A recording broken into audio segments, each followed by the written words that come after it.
Gracias.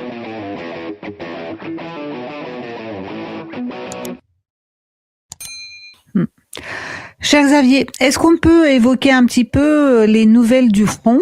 Il me semble que l'armée russe avance malgré la neige et l'hiver, ou est-ce que mes informations sont bonnes là-dessus? En tout cas, rien ne pénètre ici, ni même les tentatives par un drone d'installer à Kupiansk un drapeau ukrainien. Rien ne filtre. Ce serait bien de nous informer un petit peu, cher Xavier. Je pense que dans les médias de grand chemin, comme dirait Slobodan Despot, il n'y a pas grand-chose qui va filtrer, étant donné la situation de l'armée otano-kievienne sur le terrain. Vous faites bien de noter, et ça c'est quelque chose auquel je m'attendais pas du tout, qui m'avait frappé dès 2022, c'est que finalement, contrairement aux guerres d'avant, il n'y a pas de pause en hiver. Normalement, dans les guerres habituelles, il y a eu des exceptions, hein, la campagne de Turenne, la campagne d'Alsace en 1675, mais normalement, il n'y a pas de campagne d'hiver parce que c'est trop compliqué. Et surtout dans ces régions-là, vous avez dans les intersaisons le problème de la Rasputitsa, c'est-à-dire que il y a le dégel au printemps, donc qui rend inopérable, impraticable les routes, la campagne, et vous avez les pluies d'automne. Bon. Et là, en fait, et donc finalement, vous pouvez vous battre soit quand il fait très froid parce que le sol est dur, soit quand il fait beau. Donc essentiellement quand il fait beau. Or, on s'aperçoit que, à ma grande surprise, les Russes, et pour ça que je m'y attendais pas non plus, les Russes ont lancé leur offensive le 24 février, c'est-à-dire la veille du début du printemps, en fait. Et ça a fonctionné. Ils l'avancé, contrairement à ce qu'ils nous racontent. C'est pas parce qu'ils se sont retirés de Kiev début avril que ils n'ont pas pris au bilan. Le bilan de l'année 2022, c'est plus de 60 000 km² du territoire ukrainien libéré par l'armée russe. 60 000 km². C'est pour vous donner un ordre d'idée, je prends l'exemple de l'Alsace-Lorraine, pour laquelle nous avons combattu en 1914. Les Allemands nous avaient pris 15 000 km².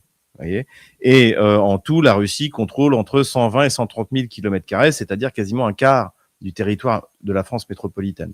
Donc en fait, malgré le fait qu'on imaginait qu'il était impossible de combattre dans l'intersaison, finalement les Russes l'ont fait très bien, et on s'aperçoit que depuis 2022, en fait, les combats n'ont jamais cessé. Notamment, les Russes sont repartis à l'offensive à partir de novembre 2023 et n'ont jamais cessé d'être sur l'offensive. Alors évidemment, le temps a quand même une influence, c'est-à-dire que ça va plus ou moins, on va moins rapidement quand même quand vous avez de la neige comme il y a en ce moment, quand vous avez effectivement la Rasputitsa, vous allez moins vite, mais vous pouvez quand même avancer. Je pense que c'est dû beaucoup au fait qu'il y a eu énormément d'asphaltisation des routes, notamment depuis 1945. Et puis les matériels aussi ont évolué, se sont adaptés. On voit notamment des quads qui sont aussi rendus nécessaires par l'apparition des drones sur ce que les Russes appellent le petit ciel. Donc en fait, les combats n'arrêtent jamais et la Russie n'arrête jamais de progresser. Et effectivement, vous parliez de Kupiansk.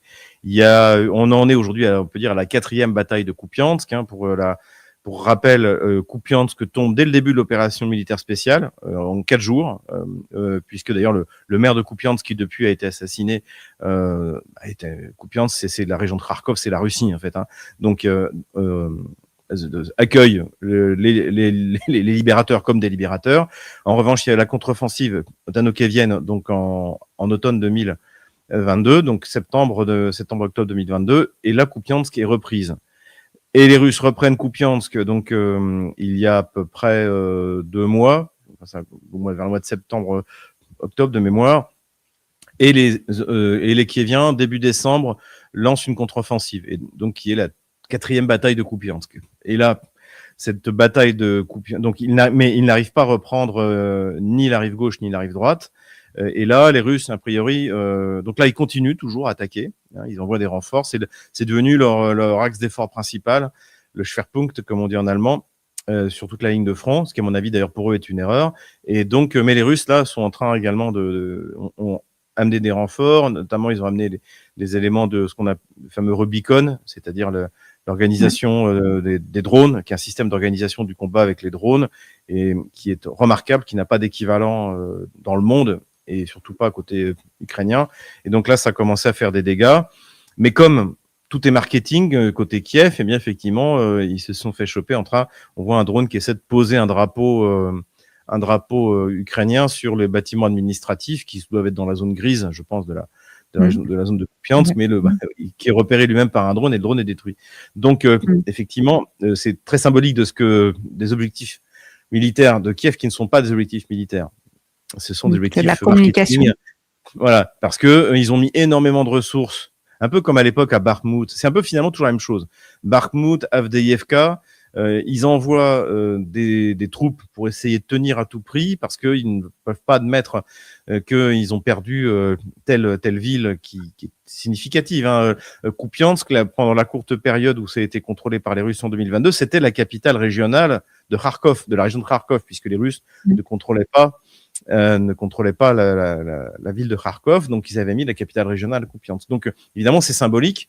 Le problème c'est que c'est pas du tout ce que devrait faire l'armée ottano-kievienne. L'armée ottano-kievienne devrait organiser une défense échelonnée pour essayer d'épuiser l'armée russe au fur et à mesure qu'elle avance. Or c'est pas du tout ce qu'elle fait, puisque au contraire elle a plus de pertes que l'armée russe. Ça c'est le problème de puissance de feu. Les Russes ont une puissance de feu qui n'a fait qu'à s'accroître depuis 2022, avec en plus l'apparition fin 2023 des bombes planantes en quantité, c'est-à-dire que les Russes peuvent balancer des bombes de 250, 500 kilos, 3 tonnes sur les infrastructures ottano-kieviennes.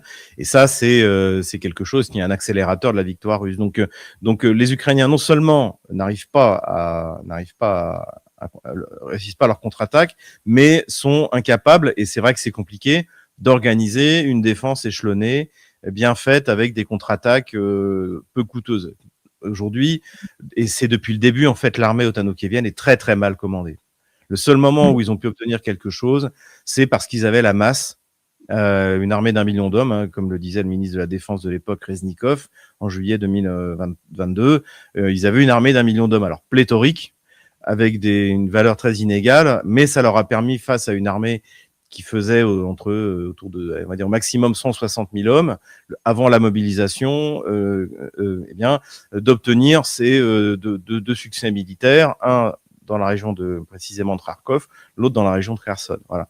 Mais on s'aperçoit que dès qu'il a commencé à y avoir un rééquilibrage du nombre de soldats, en fait, Kiev a perdu toute capacité d'agir de manière efficace. Il y a eu, surtout en prenant des décisions qui sont d'une absurdité. On a vu, je fais allusion en août 2024 à la bataille de Koursk, qui a concentré d'excellentes troupes ukrainiennes pour tenter de s'emparer de la centrale nucléaire de Kourchatov. Ça a été un échec cinglant dès le début, et malgré tout, ils sont restés à l'intérieur, ils ont pénétré sur 15 km, ils ont créé un saillant qui finalement a été coupé. Comme il fallait s'y attendre, ça a duré 9 mois, mais ça a été une perte énorme, et surtout maintenant, l'armée russe a avancé dans la région de Soumy pour sécuriser. Voilà. Donc ça, c'est vraiment un problème fondamental de l'armée ottano-kievienne, c'est-à-dire que le communicant l'emporte sur le militaire. Il y a un très mauvais fonctionnement entre le politique et le militaire. Le politique prend des décisions militaires, les militaires prennent des décisions politiques. C'est la recette de toutes les défaites, notamment l'armée allemande. C'était très bien, j'ai vu il n'y a pas très longtemps l'historien Henninger parler de ça. C'était sa spécialité. L'armée allemande, c'était sa spécialité, c'est-à-dire de tout mélanger. Alors qu'au contraire, on voit côté russe une parfaite coordination entre le politique qui fixe la stratégie et le militaire qui fait la guerre, qui fait l'opératif et le tactique. Et ça, et ensuite qui demande des moyens en politique, qui les lui met à disposition. Voilà, j'ai besoin de tant d'hommes, j'ai besoin de tant de matériel, j'ai besoin de ces matériels-là, j'ai besoin de... Et donc vous avez, alors au contraire du côté russe, on assiste à une parfaite coordination entre le politique et le militaire. Du côté de Kiev, c'est un bazar pas possible, avec en plus des luttes de clans. Une partie notamment du renseignement militaire est sous contrôle des Anglais, des Américains, donc ils ont chacun leurs objectifs. Les Anglais, c'est de basculer le plus rapidement possible dans le terrorisme total, et donc c'est pas les objectifs militaires non plus. Donc il y a des moyens qui sont prélevés sur le champ de bataille pour être mis à disposition d'opérations terroristes qui n'ont aucun intérêt réel. Oui. Donc en fait, le résultat là, c'est que on a une ligne de front qui fait 1000 km et les Russes, comme Broussilov en 1916, eh bien attaquent régulièrement sur toute la ligne de front. Dès qu'ils voient que, notamment pour la contre-offensive de Kupiansk, Kiev a dû prendre des éléments dans la région de Soumy, dans la région de Zaporozhye, eh bien les Russes en profitent pour attaquer. Et donc là, on voyait une progression assez impressionnante dans la région de Zaporozhye et en direction de Dnipropetrovsk. Et là, de nouveau, la progression russe a repris dans la région de Soumy.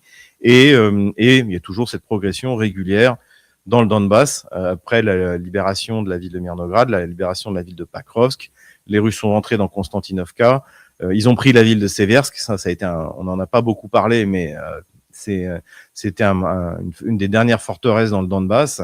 Là, ils sont en train de reprendre la ville de Krasny Liman qui avait été reprise en 2022, qui était un grand succès tactique kievien à l'époque, je l'avais dit, malheureusement. J'espérais que ce serait comme Bastogne, mais ça n'avait pas été le cas. Et la prise de Liman est nécessaire pour pouvoir encercler Slaviansk-Kramatorsk, puisque le but, c'est pas de pas faire un assaut frontal, c'est d'encercler ces deux villes. Et donc on voit aussi l'armée russe, donc non seulement prendre Liman, mais de nouveau reprogresser vers Izium. Donc Izium, là, on est dans la région de Kharkov, et c'est une ville clé. D'ailleurs, il y a eu beaucoup de combats pendant la Seconde Guerre mondiale, parce que en fait, c'est un nœud routier très important pour la logistique. Et donc ça aussi, les Russes s'en étaient emparés très rapidement en 2022, et il avait perdu au profit de la contre-offensive tano-kievienne au mois de septembre 2022. Voilà un peu la situation. Donc voilà, les Russes sont à l'initiative sur la quasi-totalité du front et ont atteint un niveau de perfection tactique et opératif qui me rappelle beaucoup l'année 1944. Je pense que Sylvain Ferreira serait d'accord avec moi. Ils ont appris de leurs erreurs, ils ont pris en compte les nouveaux armements, ils arrivent à les coordonner avec les anciens. Enfin, vraiment, là, on a la Russie telle qu'on l'aime au combat. Ils sont en train d'atteindre la perfection. Cher Xavier, j'ai plusieurs questions d'ailleurs, mais une qui concerne déjà, puisqu'on parle de tout ce qui se passe en termes militaires sur le front ukrainien. Est-ce qu'il y a des signes de ce qu'on avait dit au tout début, c'est-à-dire Odessa? Là, on était au nord, donc est-ce qu'au sud il y a des signes qui montrent qu'il y aurait quelque chose qui s'approcherait d'Odessa? Et puis expliquez-nous un petit peu à nos internautes pourquoi Odessa est importante comme ville pour les Russes et le monde russe. Alors, ce qu'il faut voir, c'est que donc Odessa, évidemment, c'est plus important que Kiev et plus important que Kharkov. C'est l'accès à la mer dans un port les mieux équipés, les mieux placés, avec Sébastopol, les Novorossiysk, on peut dire que c'est les trois grands ports de la mer Noire. Et donc c'est l'accès à la mer non seulement pour l'Ukraine, mais je dirais même pour toute l'Europe de l'Est. D'ailleurs, dans le projet absurde, mais bon, ils y croient, géopolitique polonais, vous avez l'initiative des trois mers. Et l'initiative des trois mers, donc c'est la mer Baltique, la mer Adriatique et la mer Noire. Si Odessa tombe, c'est la fin de ce projet délirant polonais. Et donc, évidemment, d'ailleurs, ce qui est intéressant, c'est que je pense que même Trump en a conscience, puisque je pense qu'il maîtrise pas du tout la géographie locale. Mais le seul moment où je l'ai entendu... est entourée d'océans. Voilà. Donc, mais le seul moment où je l'ai entendu citer une ville importante, il a parlé d'Odessa. Donc, je pense qu'autour de lui, notamment, vous avez des gens comme Larry Fink, donc BlackRock, qui d'ailleurs sont inclus dans la reconstruction, c'est officiel, il y a eu une réunion, on les a vus avec Zelensky a remercié BlackRock, Larry Fink, etc. Ils sont en Ukraine depuis, même avant l'opération militaire spéciale, et je pense que des gens comme Larry Fink connaissent l'importance d'Odessa. Et je pense que d'ailleurs, ils font partie de ceux qui poussent Kiev à signer le plus rapidement possible, puisque aujourd'hui, en tout cas pour l'instant, les Russes ne prétendent pas à la région d'Odessa, ni de Nikolaïev, ni même de Kharkov. Donc, ni de Dnipropetrovsk, qui sont les régions qui correspondraient à la nouvelle Russie. Donc, c'est un enjeu essentiel.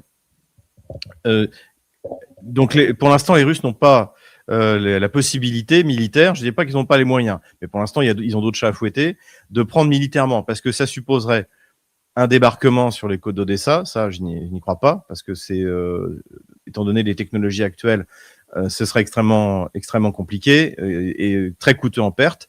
Il faudrait l'autre solution, c'est de franchir le Dniepr, prendre Nikolaïev et d'aller vers Odessa. Ça, c'est très coûteux, c'est très compliqué. Hein, je rappelle, en deuxième moitié de 1943, l'offensive du Dniepr, il y avait près de 2 millions d'hommes côté soviétique, 1 million d'hommes côté allemand, les Allemands étaient en défenseur. Bon, les Russes ont fini par passer, mais ça a été très coûteux. Et donc, franchir une coupure humide comme le Dniepr, ce serait extrêmement compliqué. Donc, je pense qu'il faudrait d'abord que les Russes prennent Zaporozhye, la ville de Zaporozhye. À partir de là, ils pourraient organiser un franchissement, je pense. Bon. L'autre solution aussi, c'est par exemple, à la limite, vous pouvez prendre Odessa en prenant Kiev. Vous en parlez ou en tout cas en relançant une offensive en direction de Kiev. Si vous voulez, en détruisant l'armée ukrainienne, vous arrivez à un moment, comme en 1940 pour la France, les Allemands ont pris Paris sans prendre Paris d'assaut parce qu'ils avaient détruit notre armée. Nous-mêmes, en 1918, les Allemands ont capitulé alors qu'ils étaient encore présents en Alsace. Donc, si jamais il y a une prise militaire de cette ville, c'est comme ça que ça se passera. Ce sera par un écroulement de l'armée ottano-kievienne. Et pour l'instant, on n'y est pas encore.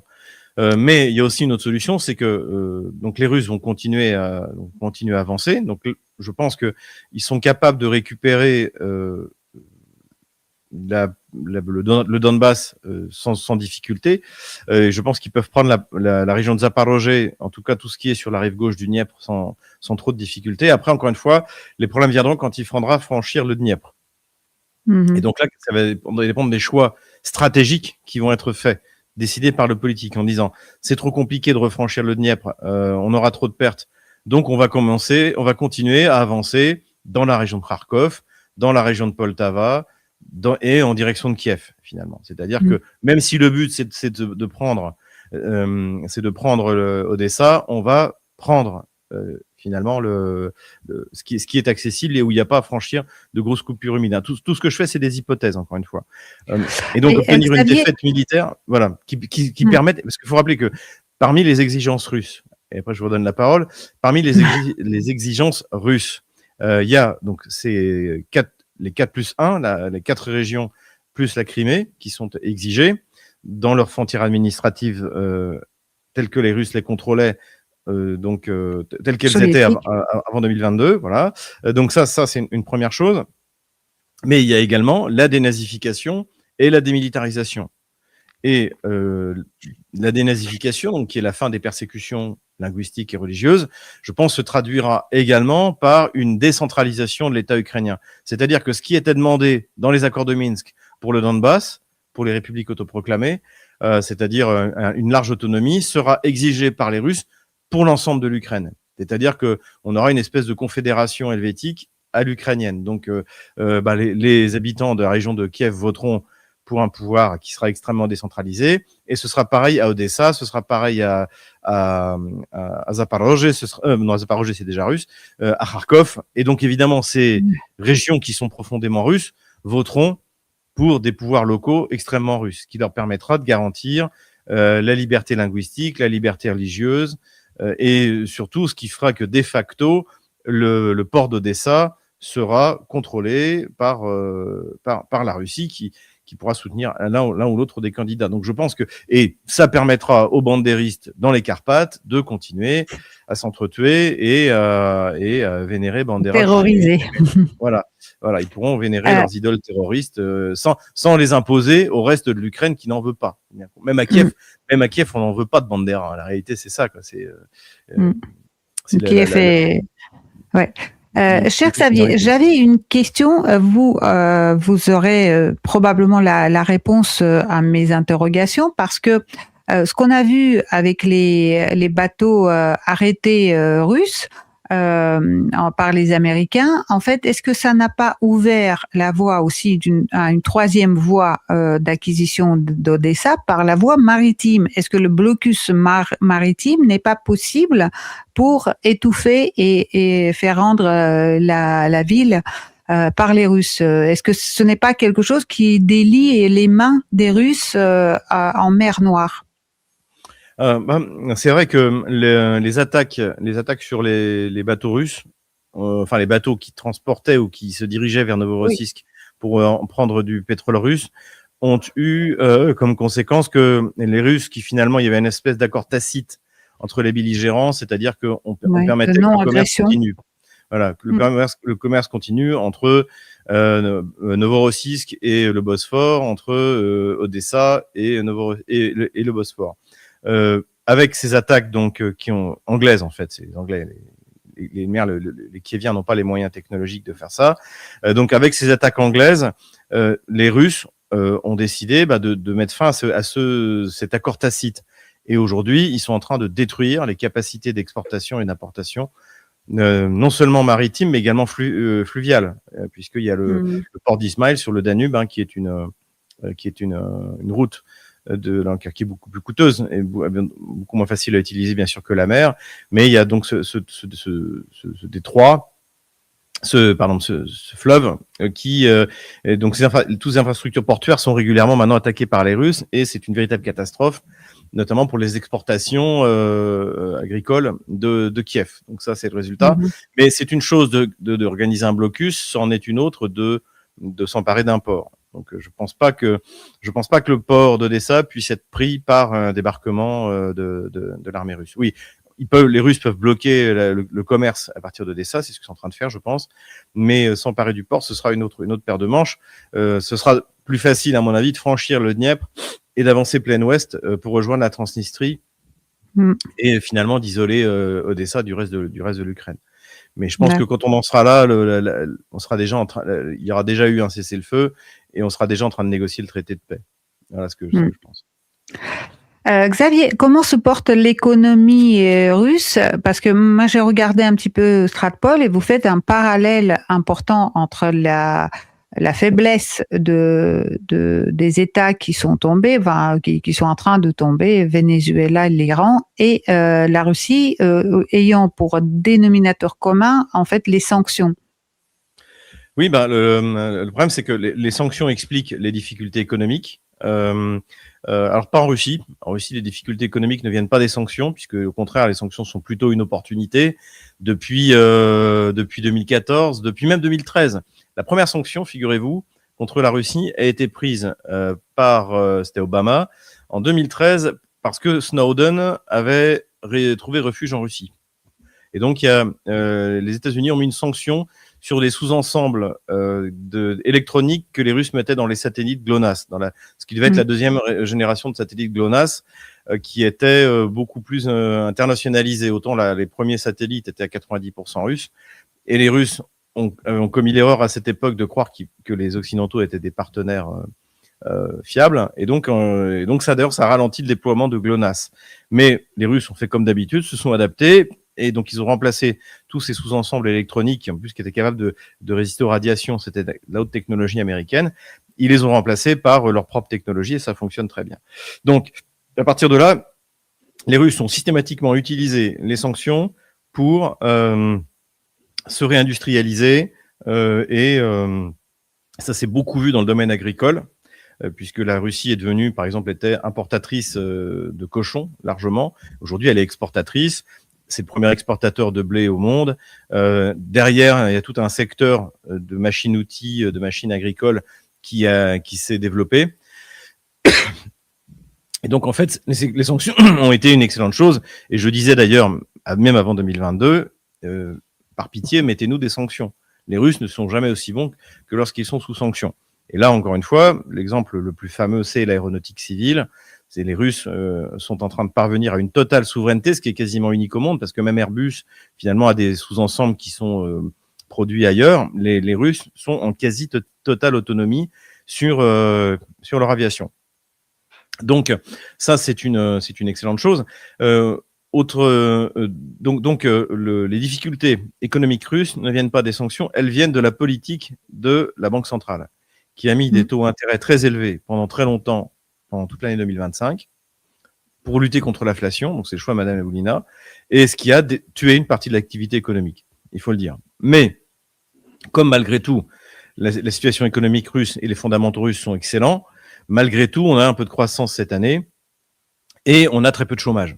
Et d'ailleurs, pourquoi est-ce que Madame Nabiulina a mis des taux d'intérêt si élevés? C'est parce qu'en fait, elle s'est dit, avec la pénurie de main-d'œuvre et une économie russe qui est en pleine explosion dans le bon sens du terme, hein, je rappelle qu'en 2024, on était à 4,5 de croissance, on pourra pas. Ça va provoquer une inflation sur les salaires, et l'inflation sur les salaires, elle se répercute immédiatement sur les prix. Et donc, il faut contrôler l'inflation. Voilà. Donc, au lieu de finalement laisser faire le marché, elle est intervenue un peu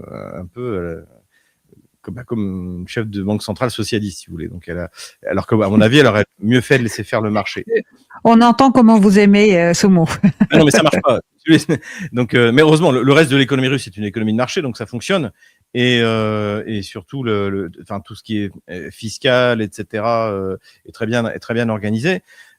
Mais là, pour moi, cette politique de la Banque centrale a été une erreur. Bon, je pense, elle est en train de l'abandonner petit à petit. Le problème, c'est qu'en plus, quand vous avez mis des taux d'intérêt très élevés, tout d'un coup, vous avez des gens on a pu placer, ma femme, elle a placé des roubles à 23%, 21 ou 23%, vous imaginez donc ça arrête en fait toute envie d'entreprendre en quelque sorte. Pourquoi vous allez investir dans la production quand vous pouvez simplement mettre votre argent à la banque? Et ça, qu'est-ce que ça a provoqué? Ça a provoqué un doublement de la masse monétaire en Russie depuis 2022.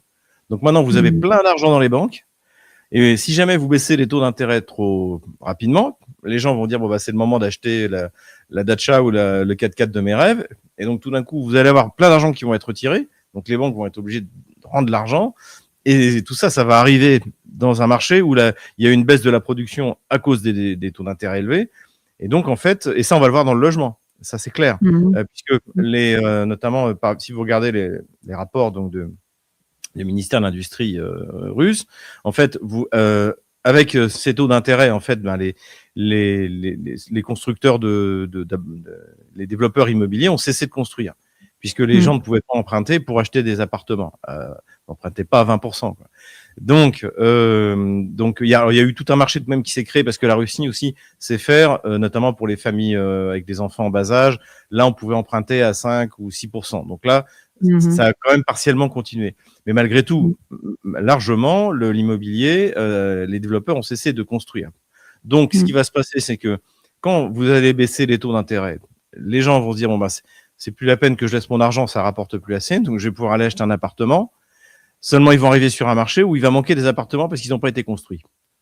Et donc là, vous allez avoir une inflation. Donc finalement, les mesures de la Banque centrale qui avaient été faites pour lutter contre l'inflation vont générer une inflation qui sera peut-être même encore pire.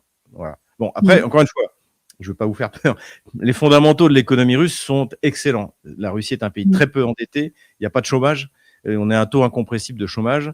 Donc voilà, si la Banque centrale arrête ses âneries, et en plus, les ETI PME demandent un taux d'intérêt à 12%. C'est pas non plus la mort. Et du point de vue, donc le risque est assez limité. Voilà. Si jamais la Banque centrale cesse ces espèces de sauts absurdes dans les taux d'intérêt, je pense qu'on est parti pour reprendre tout doucement une véritable croissance qui est saine en plus, parce que ce qui croît, c'est l'industrie. Donc voilà, et en même temps, ça donne aussi le temps à la Russie de régler son problème de main-d'œuvre, qui doit être réglé soit par une robotisation. Donc ça, évidemment, le coût de la main-d'œuvre fait que les incitations fiscales font que les Russes robotisent extrêmement. Sur le modèle chinois, le but c'est la Dark Factory, l'usine où il y a que des robots, donc mais pas de lumière, pas de chauffage. Donc les Russes vont vers ce modèle-là. Ça revient pas cher. Voilà. Et donc et là-dessus, ça c'est le premier modèle. Et le deuxième modèle, c'est l'immigration sur le modèle émirati. C'est-à-dire qu'on fait venir une main-d'œuvre immigrée, mais très contrôlée pour pas que ça entraîne des problèmes de délinquance, comme c'est quelquefois le cas. Alors, c'est pas comparable à ce qu'on observe en Europe de l'Ouest, comme en France notamment. Mais donc, et puis sans regroupement familial, une fois qu'il n'y a plus de travail, le travailleur immigré repart. Voilà. Donc tout ça, c'est en train d'être organisé du point de vue législatif, du point de vue pratique. Donc ça, je pense que en 2026, je pense que c'est notamment l'immigration de travail sera bien organisée, comme à Dubaï, si vous voulez. C'est le modèle un peu ce qu'il faut faire. Et donc à partir de là, on pourra continuer à lâcher les taux d'intérêt pour permettre aux entrepreneurs d'investir.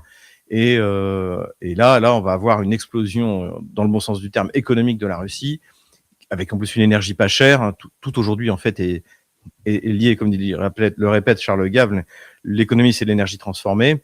Eh bien, là, la Russie va devenir le pôle économique européen par excellence, avec une population bien formée, une énergie pas chère, un goût pour l'industrie en proportion du PIB. Et des liquidités. La Russie a tout.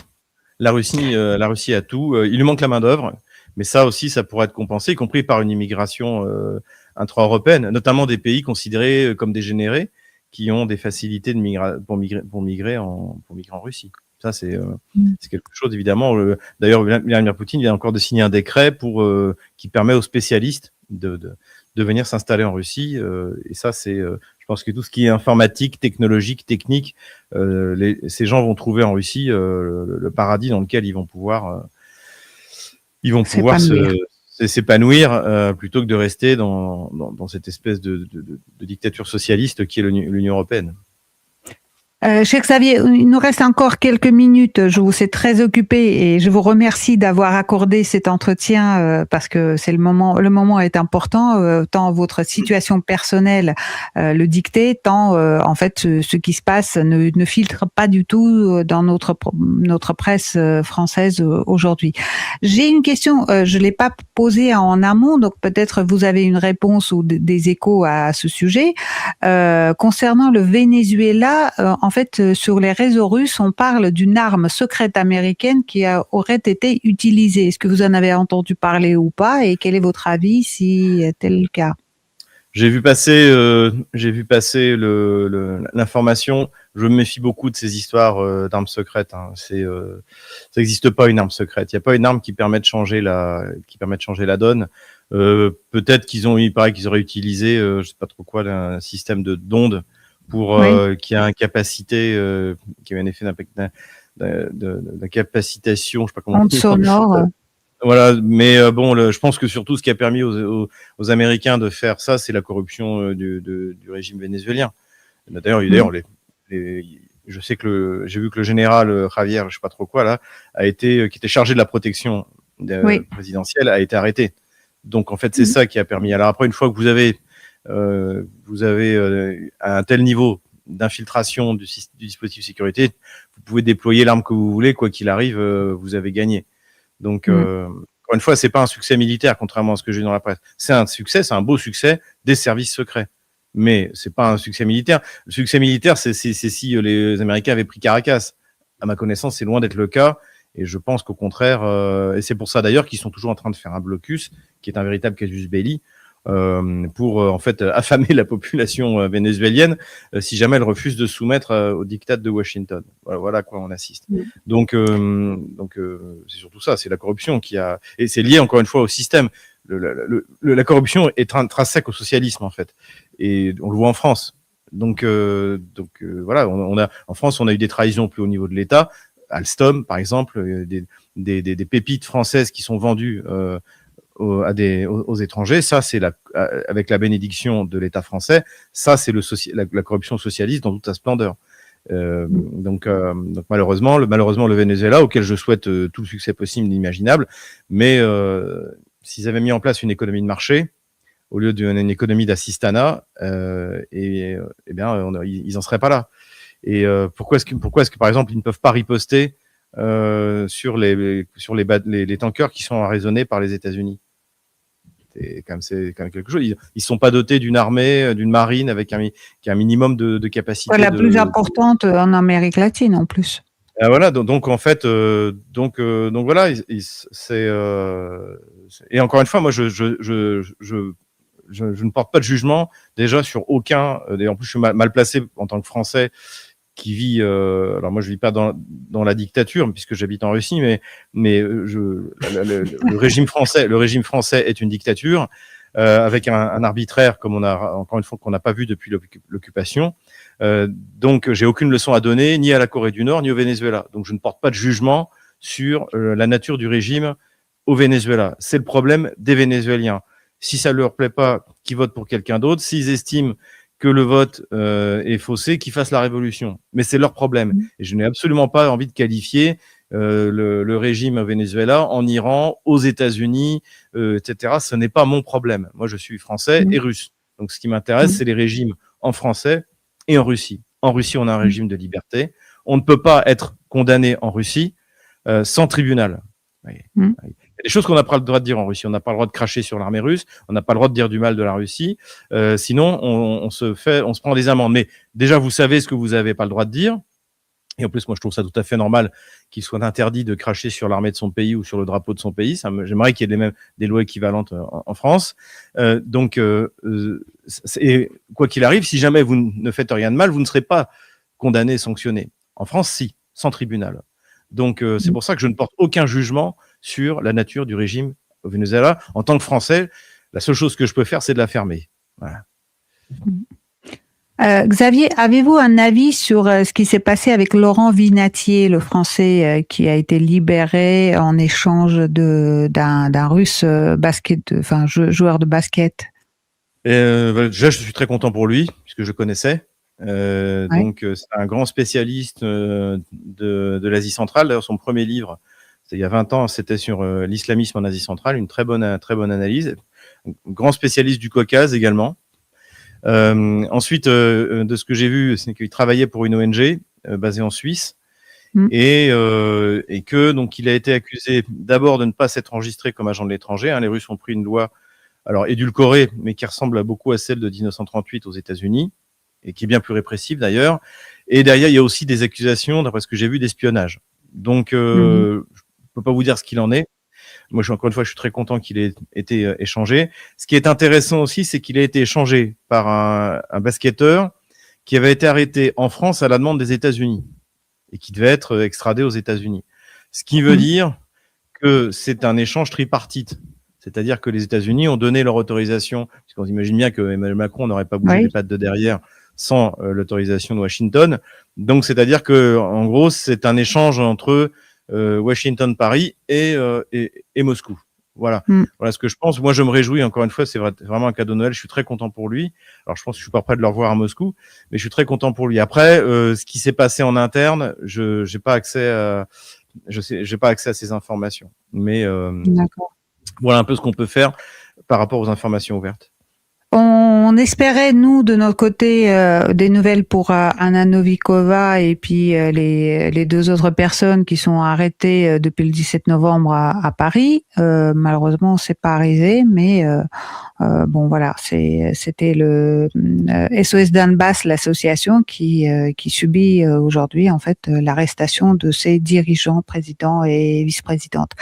Cher Xavier, encore une fois, c'est l'arbitraire le plus total. D'ailleurs, je pense que ce qui m'arrive à moi et à Jacques Beau s'inscrit dans cette opération générale qui a effectivement commencé par l'arrestation des gens de SOS Donbass. C'est une évidence. C'est un petit peu dommage que la presse russe n'en parle jamais. Ça, je trouve, certes, les franco-russes. J'ai vu. Écoutez, alors moi, je suis passé dans l'émission de Solovyov. Donc où j'ai été reconnu parmi les leurs, c'est-à-dire journaliste russe sous sanction.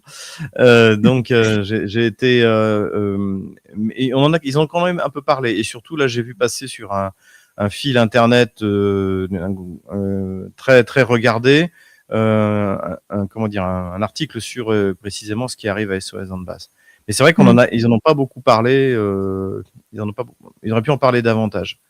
Je pense aussi. Voilà. Toute dernière question, cher Xavier, et après je vous remercie encore une fois, et n'hésitez pas à rappeler à la fin comment on peut vous soutenir, parce que c'est ce qui est demandé aujourd'hui par notre public. La mobilisation, c'est-à-dire est-ce que la Russie a aujourd'hui encore suffisamment de ressources pour ce qu'on nous annonce, c'est-à-dire une guerre qui va continuer en 2026. Comment ça se passe? Les gens sont attrapés dans la rue, forcés à aller sauver. Non. En fait, il y a beaucoup de volontaires. La Russie a levé plus de 400 000 volontaires en 2025. Donc, je vais continuer, je pense, à lever des volontaires. Je pense qu'en plus, il y en aura de plus en plus, puisque la victoire approche, et on le voit. Donc il y a une espèce d'allant qui est pris. En plus, c'est bien payé. Les soldats sont payés dignement, contrairement à l'Ukraine. Et lorsque les soldats sont blessés ou meurent, leurs familles sont célébrées comme des héros, dédommagés, pensionnés. Donc et puis on a un grand mouvement patriotique qui en plus que porte la victoire, qui est en cours. Tout le monde voit bien que la Russie est en train de gagner la guerre. Les mobilisations, je ne pense pas qu'il y en aura. Déjà parce qu'en fait, c'est pas le tout de mobiliser, il faut former. C'est 6 mois de formation. Et les capacités de formation de l'armée russe sont pas non plus énormes. Ensuite, une fois que c'est formé, il faut amalgamer, c'est-à-dire mélanger les nouvelles recrues avec des troupes qui ont déjà de l'expérience. Voilà. Ça, c'est la grande force de la Russie. C'est aussi pour ça que je parle de perfection.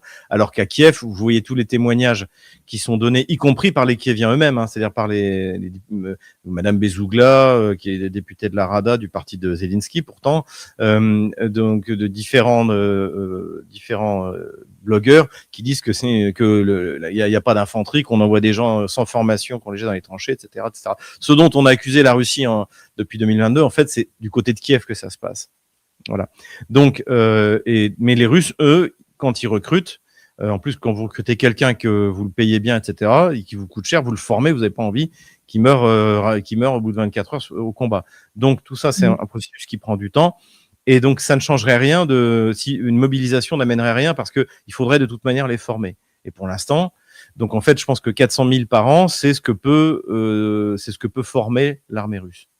Plus, ça saturerait les systèmes de formation et c'est suffisant pour battre la coalition otano-kievienne. Encore une fois, en face de la Russie, on a une armée de bras cassés. Il faut dire mal commandée, de moins en moins bien équipée, avec des carences dans certains domaines, dans certains matériels. Donc les Russes sont pas pressés.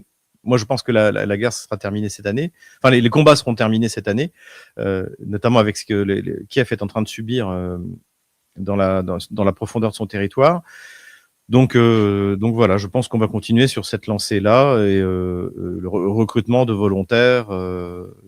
Rappelez-vous, la première mobilisation, c'était 300 000 hommes.